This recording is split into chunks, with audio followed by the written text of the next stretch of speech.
Bonjour, bienvenue à cette vidéo. Je voulais vous faire un petit point sur les créations du mois de juin dédiées au lot ballon festif que vous allez retrouver dans le catalogue mai-août 2026. On est en 2026. Donc il s'agit d'un set de tampons en anglais, je sais, et de poinçons en forme de ballon. Quelle surprise, n'est-ce pas? Donc, vous avez plein de petits ballons de différentes tailles. On voit bien que les miens, ils ont travaillé un petit peu. Il faut que je remette du film. On a ici des coupes pour nos ballons et on peut rajouter comme ça des petites brillants, des petits brillants à nos ballons. Donc, j'ai dû travailler avec ce set. J'étais un peu embêtée parce qu'il n'était pas en français. Mais du coup, j'ai joué un petit peu différemment. Je vais vous montrer un peu les choses. Alors, Happy Birthday, c'est pas trop difficile à traduire, mais pour le reste, c'était des fois un petit peu... c'est pas les plus embêtants, franchement. Donc, je vais vous expliquer et vous montrer les 3 créations que j'ai faites avec cet ensemble. Je vous les montre et après, je vous les détaille. Première création. Deuxième création. Et troisième création. Ok ? Alors dans l'ordre, la première, qui est aussi la plus facile et de loin, c'est juste notre petit ballon. Là, je l'ai coupé dans du papier blanc. Je trouvais qu'il était très très mignon comme ça. Je l'ai mis en 3D. J'ai rajouté dessous un peu de tampon en piscine party. Je trouvais que ça faisait très festif. Et j'ai rajouté un peu de brosse à estompe et d'encre piscine en dégradé pour avoir un fond qui était complètement blanc et quelque chose qui montait en couleur. Je voulais une réalisation très clean et parfaite quand on débute pour faire des cartes. Alors ce qui est amusant là-dedans, c'est que vous pouvez très bien, quand vous découpez un ballon ici, coller l'autre bout en bas. Donc vous avez moins de découpe que ce que ça paraît. Et ça, c'est déjà intéressant. Ensuite, j'ai rajouté des petits sequins pour faire un petit rappel lumineux. Et j'avais fini ma carte. Elle est vraiment très très facile et parfaite quand on débute. Pour la seconde création, j'ai repris quelque chose que j'avais proposé dans l'accent, donc pour celles qui ne l'ont pas vu hein, en janvier. Donc j'ai collé sur du papier vélin des bandes alternées de tailles et de couleurs différentes. Donc j'ai pris bain à bulles, noir nu, framboise, flamand. Donc les bandes font 0,8 pour les plus grandes et 0,3 pour les plus petites. Et je les ai alternées, j'ai collé et ensuite je suis venue couper des ballons dans 2 tailles différentes, un petit peu plus grandes, vous voyez. C'est ces deux-là. Ici et ici. Pour obtenir des ballons un peu plus sympas. Et je me suis dit, je vais créer une carte ballon. Comme ça, ça fait très festif quand on l'ouvre pour offrir ou comme carton d'invitation à un anniversaire. Je trouvais que ça marchait super bien, c'était vraiment mignon. Forcément, vous changez les couleurs en fonction de la personne, mais quand vous fêtez votre anniversaire, je trouve que ça peut être un truc assez sympa pour marquer le coup pour un 40 ans, 30 ans, 20 ans. Je trouve que c'est assez sympa et assez fun. J'ai découpé aussi encore le ballon ici. Alors j'ai dit quoi? Le deuxième et le troisième. Le quatrième, c'est celui-là. Et j'ai repris mon premier ballon que j'ai passé dans mon plioir gerbe de fleurs, du catalogue toujours, pour avoir une variation. Comme ça, en jouant sur les ballons, en jouant sur les textures, on obtient plus de dynamisme et donc la carte est plus joyeuse.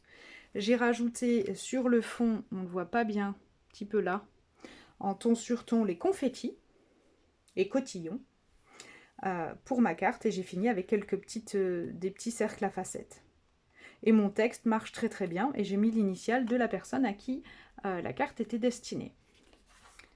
Voilà pour cette deuxième création, qui est un petit peu plus compliquée que la première. La troisième carte est vraiment un peu plus avancée. Je l'ai rendue, il faisait très très chaud, donc c'était un peu festif.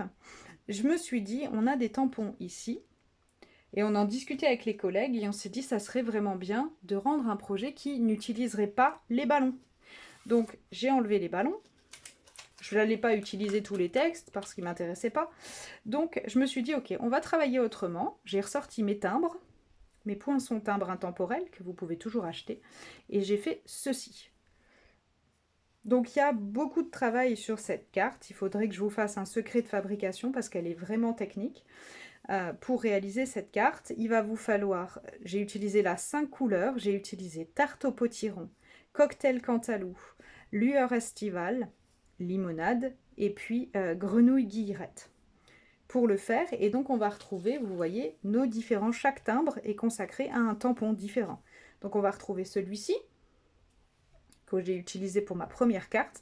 On va retrouver les confettis et cotillons, que j'ai utilisé tout à l'heure sur la seconde carte. On a ces espèces de pois, que je trouve très sympa. Les petits, les plus petits de pois. Et on a les étoiles. Et ça nous fait une carte qui n'utilise pas les ballons. Comme quoi, c'est possible. Et j'ai, petit détail, ajouté sur mon Happy Birthday, vous voyez, une deuxième couche qui brille un peu. C'est le vélin crépuscule miroitant là, de la collection Aurore Picturale, qui permet de faire ressortir un peu les choses. Alors, histoire de vous montrer qu'on peut faire, là c'est des couleurs qui changent un petit peu, comme c'est du travail à la brosse à estompe, on peut faire toutes les couleurs qu'on veut, tant que c'est des couleurs qui fonctionnent entre elles. Donc je vais vous montrer ma version 1, que je n'ai pas choisie, parce que Cindy nous demande toujours d'avoir des créations avec des couleurs différentes.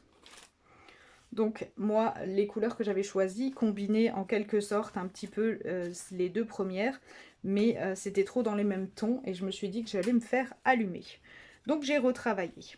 Donc si vous voulez, ma première idée, au départ, j'avais placé, j'avais fait, je vais vous montrer, hein, c'est mes couleurs d'origine. J'avais prévu de faire ceci, ceci et ceci. Et je trouvais ça dans ce sens-là. Je trouvais ça pas mal, hein, mais je trouvais ça un peu tristou. Donc je me suis dit, ok, c'est trop classique. On va changer le sens. On va les mettre dans l'autre sens. On va les superposer un petit peu. Et ça va nous donner une autre création. Et c'est comme ça que, je vais vous la mettre dans le bon sens. Vous voyez, ça aurait donné, en théorie, hein, ceci. Si je mettais... si je l'avais fait en rose. Ça n'aurait pas du tout fait le même effet. Hein. Mais c'est joli aussi. Donc là, c'était hortensia, grappe gourmande, fraisia, pivoine et explosion de baie. Donc en plus, c'est des couleurs qui sont quand même assez fortiches. C'était pas mal hein, comme premier essai, mais j'aime beaucoup ma version, un peu plus Pepsi, peut-être un peu plus masculine aussi, pour cette troisième carte. Voilà, donc j'espère vous avoir convaincu qu'on peut faire beaucoup de choses avec ces poinçons ballons finalement. Le set de tampons est intéressant, mais pour celles qui ont vraiment du mal avec les lots en anglais, laissez tomber, prenez les découpes. Et avec les découpes, vous allez vraiment pouvoir déjà vous amuser et faire des choses très très sympas. Voilà, j'espère que cette vidéo vous a plu. Et je vous dis à bientôt, parce qu'il va y en avoir encore une autre, au moins une autre, pendant que je ne serai pas là. Bye bye!